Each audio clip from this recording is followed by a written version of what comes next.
Igreja, hoje a gente vai estar trabalhando, a gente vai estar conhecendo, mas conhecendo não, que na verdade a gente já sabe um pouco dessa palavra, a gente já sabe, um pouco não, a gente já sabe muito.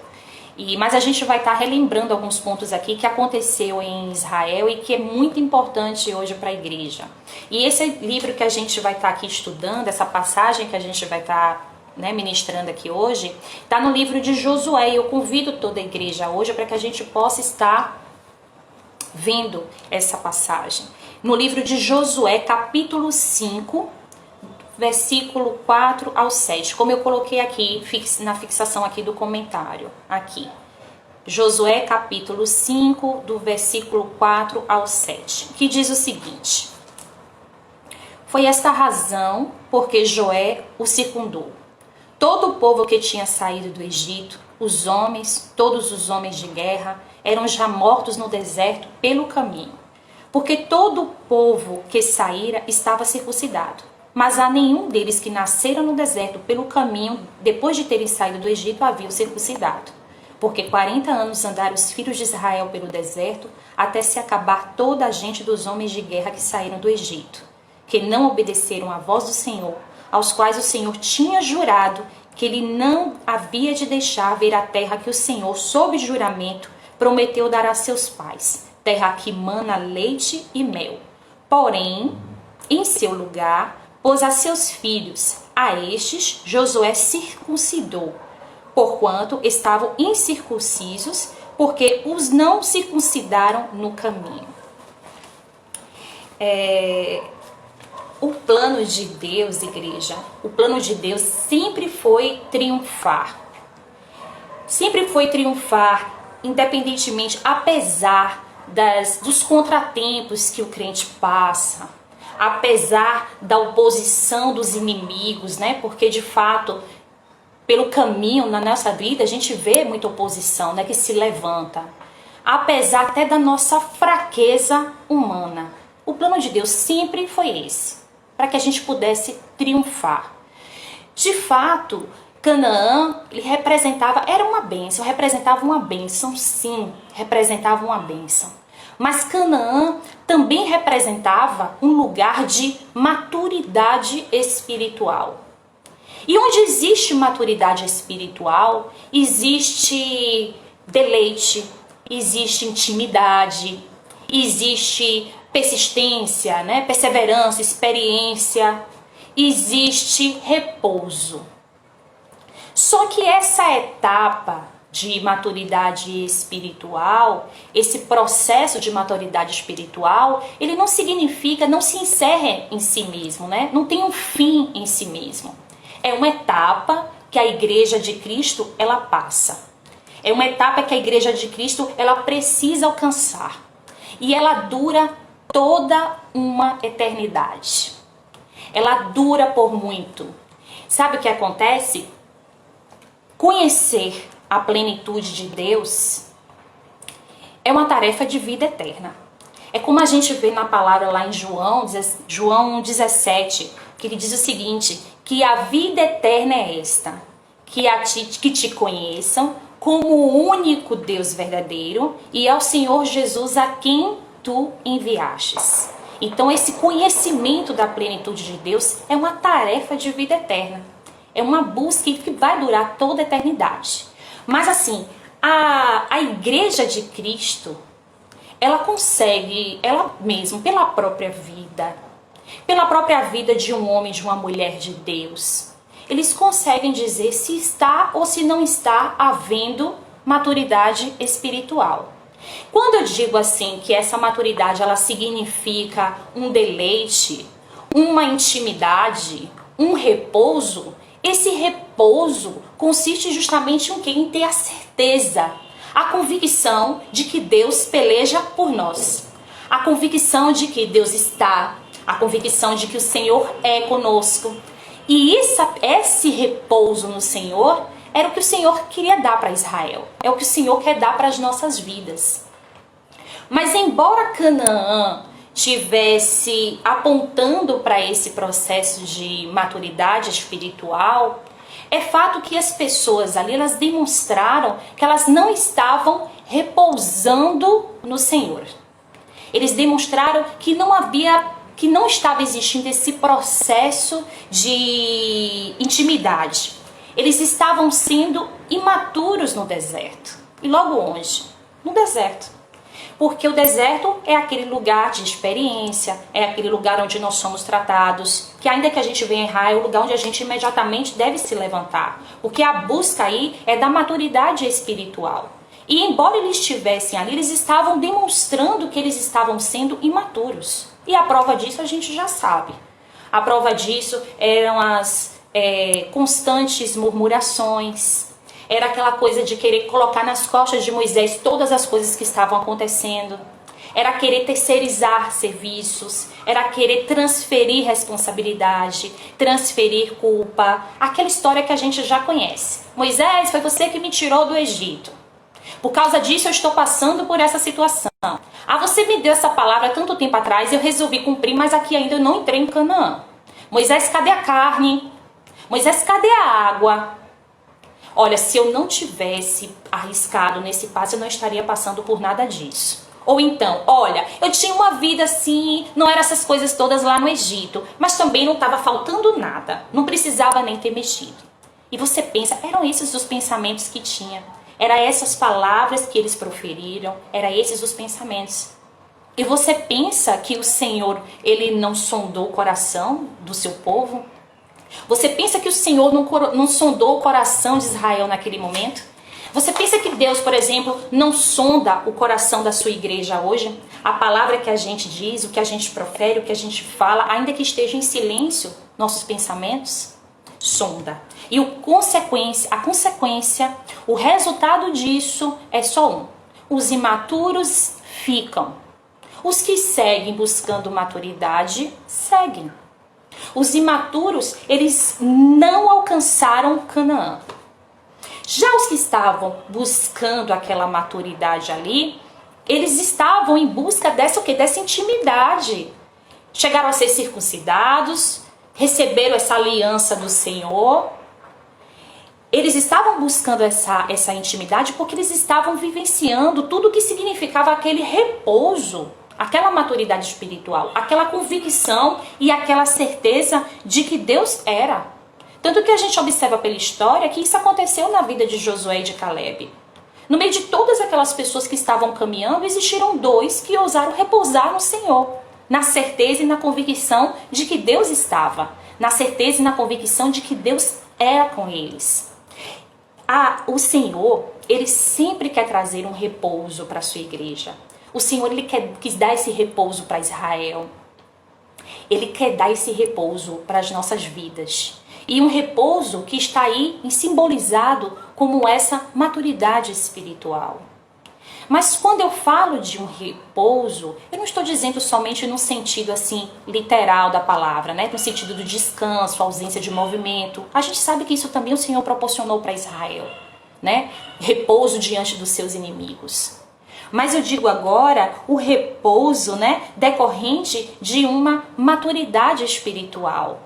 Uma maturidade que consiste em quê? Em poder saber, por exemplo, ter uma maior percepção do que significa a vontade de Deus.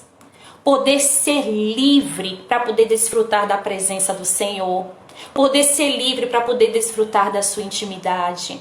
É nisso que eles estavam, quando eles estavam seguindo para Canaã, eles estavam repousando nisso, nessa convicção de que Deus era com eles. E eu digo isso, igreja, porque Josué, quando ele estava juntamente com os israelitas, que eles estavam seguindo para poder conquistar Canaã, eles enfrentaram guerras, enfrentaram as 3 guerras. A peleja deles para fazer aquilo ali não demorou apenas um ano, demorou vários anos. Derrotaram 7 nações, derrotaram mais de 30 reis. O que significa dizer que o repouso no Senhor não vai consistir numa ausência de movimento. O repouso em Deus não vai significar que vai ficar tudo parado. O repouso em Deus consiste na certeza e na convicção de que Ele peleja por mim, de que Ele peleja por você. Então, quando eles estavam tendo essa conquista, eles estavam vivenciando esse repouso, era justamente em razão disso. Mas assim, para vivenciar esse repouso, nessa certeza e nessa convicção, é necessário tirar o quê? As amarras. É necessário tirar as murmurações. É necessário tirar o quê? As lembranças do passado, as decepções, as falhas, os erros, as culpas, as murmurações, as lembranças de um passado de frustração. Nada disso pode fazer parte. Porque o que Deus quer dar para mim e para você, que conta agora sempre para frente, é repouso, motivado pela percepção de que Ele está. Mas era necessário que eles pudessem se livrar disso. Mas assim, um ponto que a gente vê hoje que é muito específico dentro da igreja de Cristo na Terra é que a igreja ela vai buscando sim um conhecimento. Ela vai buscando esse conhecer, ela vai buscando essa presença. Mas ainda permite que determinadas atitudes, pequenos pensamentos, motivações erradas, elas ainda insistem em permanecer no nosso meio. E são motivações, são coisas, gente, que começam de uma forma muito pequena. E que a gente às vezes acha que tem um controle disso. E que isso aqui não vai me provocar nenhum dano, porque eu tenho controle. Começa pequenininho. Mas de tanto ficar ali, já se torna algo extremamente comum e familiar. E aquilo vai ganhando, na verdade, forma. Cabeça, tronco, membros, vai ganhando forma. E quando você vê, já não tem mais o controle. Já não é mais apenas uma falha pequenininha que a gente achou que tinha um controle disso e que a qualquer momento a gente poderia tirar da nossa vida. Pelo contrário, já se transformou numa obra de libertação. Já vai ser necessário uma obra de quê? De libertação. Porque isso que a gente desconsiderou como uma falhinha pequena, ela tomou forma, tomou cabeça e agora não temos mais o controle disso. E o que acontece? Essa maturidade que a gente muitas vezes alega ter, ela não está sendo suficiente para poder desfazer justamente essas coisinhas pequenininhas que a gente julga que é pequena. Essas coisinhas que a gente diz que é pequenininha, mas que na verdade já tomou forma, que nós já perdemos o controle, que nós não estamos mais conseguindo desfazer, porque perdemos o controle disso. Então toda essa fala de que temos maturidade para poder vencer isso, ela cai por terra, porque entra uma coisa completamente paradoxal. Não temos maturidade espiritual que alegamos ter para poder vencer essas coisinhas que a gente deixa pequenininha, que vai crescendo depois e se tornando algo muito grande. E você quer ver uma coisa? Uma também das maiores provas de que a igreja de Cristo ela segue em maturidade espiritual é quando ela se submete à vontade de Deus e se submete na vida de quem o Senhor determina. Porque o Senhor estabelece suas autoridades, o Senhor estabelece a direção na vida de quem Ele quer falar, na vida de quem Ele quer guiar. O Senhor estabelece essa liderança sobre as nossas vidas. Então a maior prova de maturidade espiritual é a gente acatar, se submeter à vontade de Deus, inclusive na vida de quem Ele quer.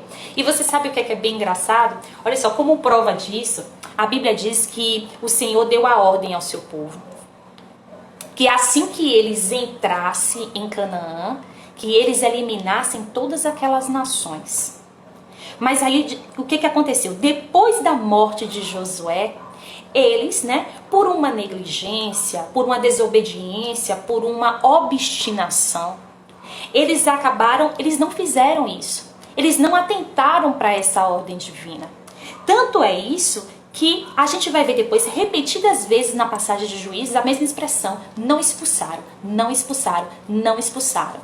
Isso, na verdade, só está expressando a indignação do Senhor. Ou seja, bastou Josué se ausentar para que aquele povo pudesse demonstrar os resquícios, comprovar os resquícios da sua imaturidade espiritual. Bastou Josué se ausentar. Igreja, imagina se Josué se ausenta. Difícil hoje para o homem e para a mulher de Deus é ter que admitir que na verdade não tem essa maturidade que acredita ter. E que na verdade não está preparado para poder dar esse outro passo. Porque no meio do caminho mostra a imaturidade. No meio do caminho mostra que não está preparado porque aquela velha criatura, ela insiste muitas vezes em quem se apresentar. Aquela velha criatura do ego, aquela velha criatura que diz o seguinte: não, eu já ouvi o bastante, eu já sou suficiente, eu já estou independente. Para ela é difícil de poder dizer isso. Imagine se Josué se ausenta, né? Imagine se nos tempos de hoje a gente sofre uma ausência. Será que a igreja está preparada para poder caminhar com maturidade espiritual? Será que nós estamos preparados para isso? Aí isso me remete logo àquela passagem, logo em Juízes 17. Naqueles dias não tinha rei em Israel e cada um fazia aquilo que achava que era reto. Agora imagine isso para a nossa igreja nos tempos de hoje. Será que estamos sendo tão maduros espiritualmente que podemos dizer e fazer o que nós acreditamos que é reto diante de Deus? Será que estamos sendo tão maduros? E eu não estou dizendo essa passagem com relação a naquele tempo não havia o rei Israel. Sim, de fato, naquele tempo não é isso. Mas eu não estou querendo dizer e defender que precisava. Mesmo porque o Senhor, ele escolhia, ele levantava seus profetas. O Senhor falava por meio dos profetas. Não era o plano soberano de Deus instituir a monarquia sobre Israel. O plano de Deus era o quê? Que o Senhor continuasse sendo essa figura soberana, essa imagem soberana sobre todos eles. E o Senhor continuaria levantando os seus profetas e falar por meio do seu povo. Quem quis levantar, na verdade, quem quis constituir essa figura monárquica não foi o Senhor. Foi o povo. E que, na verdade, estava sofrendo com isso era o próprio povo.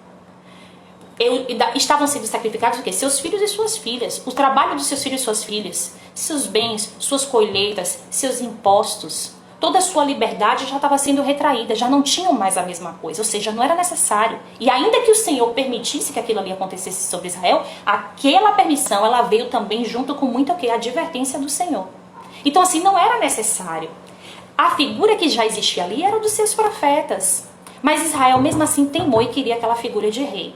Mas ele diz assim, lá em Juízes, que naquele tempo que não tinha rei, ou seja, naquele tempo que não tinha, eles queriam imitar a figura das outras nações, queriam imitar a forma como os reis se apresentavam diante das guerras. Naquele tempo que não existia nada disso, cada um fazia o que era reto diante de Deus. Aí a pergunta vai, estamos preparados para isso? Temos essa maturidade espiritual que muitas vezes dizemos ter para poder andar sem direção, sem as autoridades que o Senhor levanta? Será que temos? E outra coisa, e quando o Senhor... Ele falava muito desde lá no período lá de Josué, olha o seguinte, vocês vão precisar entrar em Canaã, mas assim, cuidado, somente cultuem a Deus, nada de levantar falsos deuses, né, das terras de Canaã, de outros lugares, de outras nações, cuidado.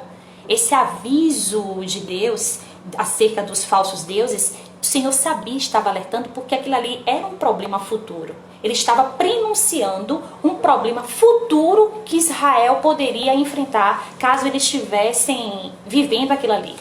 E a história realmente não é outra, porque o que a gente vê aí depois desse período de Josué, lá em Juízes, e depois todo o período do Velho Testamento, é isso. E justamente eles estavam sofrendo por causa daquilo que o Senhor tanto advertiu. Cuidado com os falsos deuses. Lá naquela época, cuidado com os falsos deuses da terra de Canaã. Para a nossa vida no tempo de hoje, que o Senhor já alerta para que a gente não consiga encontrar nenhum problema lá no futuro. Cuidado com os falsos deuses que a gente levanta diante de nós. Cuidado. Quais são os falsos deuses? Em que mesmo estamos colocando a nossa segurança hoje? Imagine um lugar, na verdade, sem a direção do Senhor. E com isso, a gente vai aprendendo duas coisas bem específicas. O que, na verdade, falta muitas vezes é aquela humildade de poder reconhecer mesmo, olha, eu não estou preparado. Eu preciso me submeter sim a essa vontade de Deus. Eu preciso me submeter sim a essa liderança. Eu preciso me submeter sim à sua autoridade. Só que não é uma submissão que a gente vai fazer de acordo com a nossa própria conveniência. Quando chegar, por exemplo, uma corda no pescoço, quando o problema, na verdade, ganhou pé e cabeça e já está diante de nós, aí a gente corre e vai buscar a direção e o seguimento. Não. Também não é quando estamos desejando muito uma coisa na presença de Deus, aí a gente corre para poder buscar essa direção, mas na verdade é uma busca de conveniência, porque nós não estamos querendo sim ou não de Deus, que estamos querendo um cúmplice para nós. Não é nada disso. Então é preciso primeiro assim ter que admitir, ter essa humildade para poder admitir que a gente não tem essa maturidade que a gente alega ter. Que a gente não está com essa maturidade espiritual ainda formada e que nós precisamos sim dessa direção. Se conhecer, igreja, é algo assim fundamental. Conhecer, por exemplo, as nossas limitações é algo fundamental, porque tentar fazer qualquer coisa que não esteja, na verdade, dentro das nossas limitações, é a mesma coisa que sucumbir no nosso próprio propósito. E quando eu digo conhecer as nossas limitações, eu não estou dizendo conhecer as nossas preguiças, para poder alegar, não vou fazer porque não tenho a capacidade. Não, não é isso. Não é conhecer nossas preguiças, é conhecer aquilo que nós somos limitados e que nós precisamos no Senhor. Porque quem vai dar, na verdade, essa palavra pra gente é Deus. Então, assim, agora já ao mesmo tempo, quando nós conhecemos essa limitação, nós gera sobre as nossas vidas, sabe o que? Uma segurança de que nós podemos ir mais aqui com o Senhor. Olha o que, é que o Senhor nos fez, atravessar para o outro lado. Olha o que o Senhor nos fez, conquistar coisas que dentro, que para nossa percepção nunca aconteceria. Mas só existiu porque a boca de Deus foi conosco, porque a direção que Deus deu através dos seus profetas, das suas autoridades, aconteceu. A outra coisa assim, o que é muito importante quando eu digo assim, de que a igreja, ela não pode se achar madura espiritualmente ao ponto de não querer a direção, porque essa direção, ela foi necessária em todos os tempos da história de Israel. Gente, eu fico olhando. Olha como era necessário uma figura, uma autoridade espiritual para aquele povo naquela época. Você já pensou? O plano de Deus para vir para Israel era um plano de quê? De libertação, né? Vou libertar o meu povo, vou tirar o meu povo da escravidão. O plano de Deus era esse. Agora você já imagina se um plano de Deus sem uma pessoa que na verdade fosse uma figura de liderança, de autoridade, que pudesse direcionar aquele povo para poder dizer exatamente o que era reto diante dos olhos de Deus. Você já imagina um plano de libertação sem um guia como Moisés? Será que aquelas pessoas estavam sendo preparadas suficientes para poder fazer aquilo que era reto diante de Deus? Será que elas tinham maturidade para poder seguir esse plano sem uma figura de autoridade como foi dada naquela época? Isso só prova que eles realmente precisavam dessa figura de direção. Sabe como é que a gente prova isso? A Bíblia diz que quando Moisés estava indo até Faraó, sabe quantas vezes Faraó lançou propostas para Israel? 4 vezes. A todo momento, Faraó lançava o quê? Propostas. Como era necessário uma figura de autoridade, uma pessoa de autoridade que não negociasse com a vontade de Deus? Como era necessário alguém que pudesse resistir àquilo ali, porque já trazia consigo a autoridade do Senhor? É como ele diz assim, uma das primeiras propostas que Faraó lançou: sirva a Deus, mas fique aqui no Egito. Como servir a Deus, mas poder ficar no Egito, não poder sair do Egito? Isso ali não era necessário deixar o Egito? Como assim? Isso aí é um prato perfeito para a mão daquele que na verdade quer continuar misturando a igreja com o mundo. E tudo isso aí, gente, essas negociações do inimigo, ela vem por isso aí. Porque assim, por mais que isso estivesse acontecendo lá em Israel, a gente consegue ver isso hoje dentro de um outro contexto, dentro de outras propostas, e por isso a gente precisa dessa pessoa de autoridade que não negocia os valores de Deus e que não negocia o que é reto diante dos olhos do Senhor. E quando o Faraó disse assim, olha, sirva a Deus, mas não saia do Egito, ali é um prato de presente para quem queria continuar com as suas mesmas práticas de antes.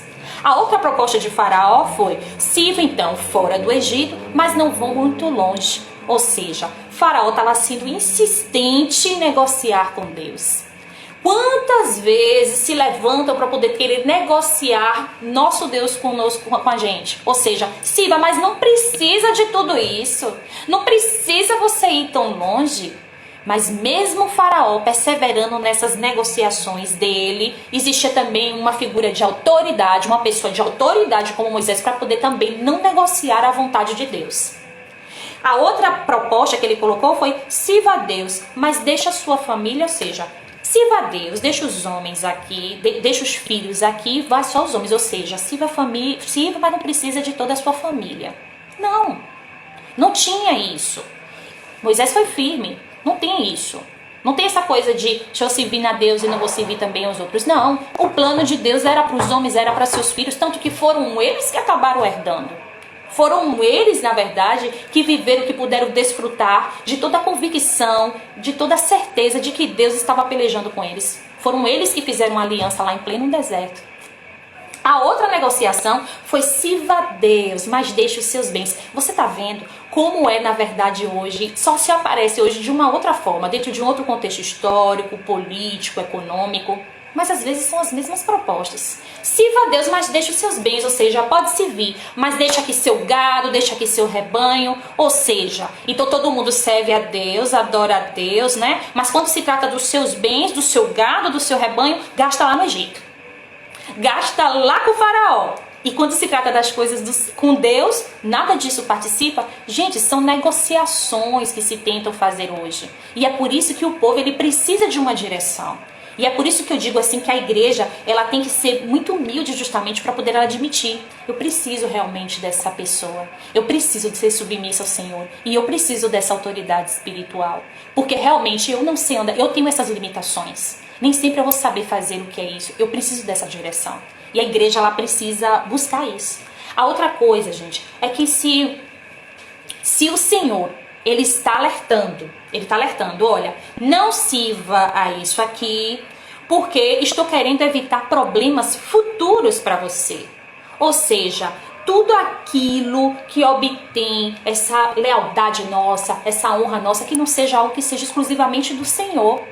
Tudo aquilo em que nós colocamos numa posição elevada, tirando na verdade o lugar de Deus, depositando toda a nossa confiança, não sei o que, se em coisas, se em pessoas, cada um vai dizer. Isso tudo também é um falso Deus, isso tudo também é uma idolatria. Mas a Bíblia fala que existiram pessoas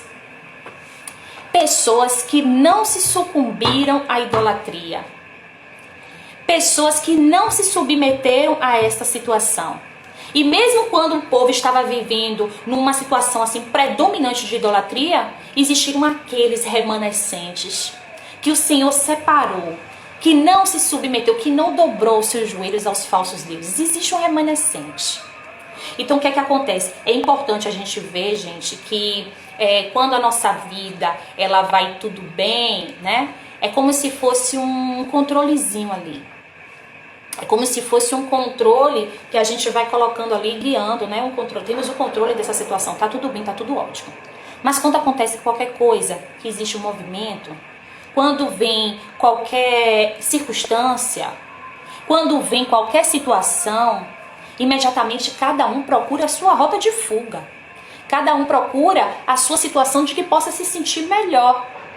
Mas às vezes não procura justamente aquele que precisa procurar e se submeter, que é o próprio Deus. Porque Ele é a nossa dependência. Não existe coisas que nós possamos colocar diante de Deus. Não se deve colocar falsos deuses. Não se deve colocar a idolatria acima do Senhor. E se a gente parar para poder analisar e a gente for sincero mesmo, com a gente mesmo, né, conosco, não vai existir tanta diferença assim do que estava acontecendo lá em Israel com o que está acontecendo conosco agora.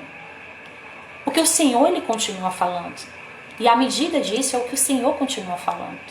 Então a mensagem hoje que eu trago para a igreja é a respeito disso. Da gente, na verdade, a maturidade que a gente venha buscar no Senhor é uma maturidade que a gente venha repousar nele.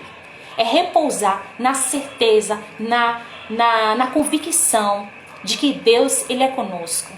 Na certeza e na convicção de que Deus, Ele peleja por nossas vidas.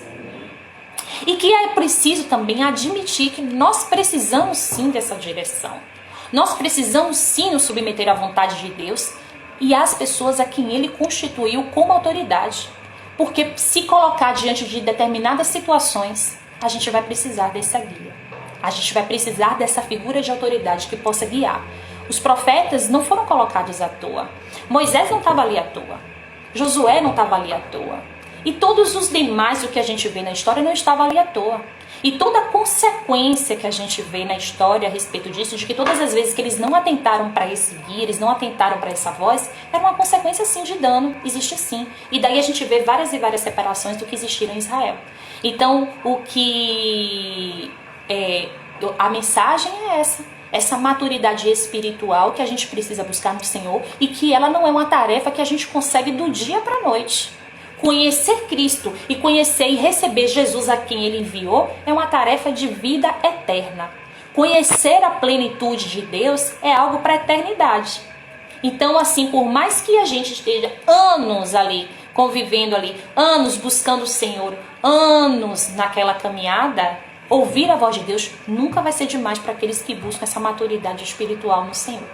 E é essa palavra.